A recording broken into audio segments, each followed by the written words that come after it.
We have two small charged spheres, X, Y, and Z. And we have to go through these choices and then see which one is correct. So first of all, let's look at the charges. So Y, you see that these arrows, they are outwards. So what does that mean? They are outwards, that means it is a positive charge. So we know Y is positive, and then we look at Z, and they are inwards, and if they are inwards, then it is a negative sign. So now let's look at each of these. So the first one, A, says Y is negative and Z is positive. Well, that's not what we have, so cross that out. B says the magnitude of the electric field is the same everywhere.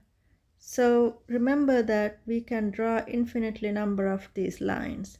So they go like this and these connect, and we can draw any number of lines. And whenever there are lines there, that means the electric field is present. If there are no lines, then electric field is not present. But you see that in this area there is electric field, but then let's look at it saying the magnitude is same. So if we look at the box method, so if you take like a little box here, and let's say you catch 1, 2, 3 lines, and then you take the box here, same number of lines or not. So let's say it goes like this, and you can see that you are only catching one line in the second box. And so that means that the magnitude of the electric field is not the same everywhere. We can also draw more lines here and have more lines catching, and then count the same thing, and you'll see each way that the far away you go from these charges, you are catching less and less lines. Think of it same with gravity. If you have Earth, you have the gravitational field, and gravity is more stronger closer to the Earth than far away from the Earth. So the magnitude of the electric field is not same everywhere, so B is out.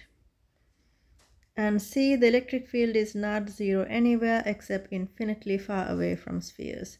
So that one is correct, because as you can see, it is not zero because we have a whole lot of electric field lines we can draw in here. An example of where it would be zero is if we had, let's say, two positive charges. So if it had two positive charges instead of positive and negative, this would repel each other. So a line would come like this and then go up, go away like this. And then so you have a space here where electric field will never be zero, because you will never have a line going from one positive charge to the other one. Have the same sign. No, they do not. They do not have the same sign, because Y, we figured out that Y is positive and that Z is negative. So the answer is C.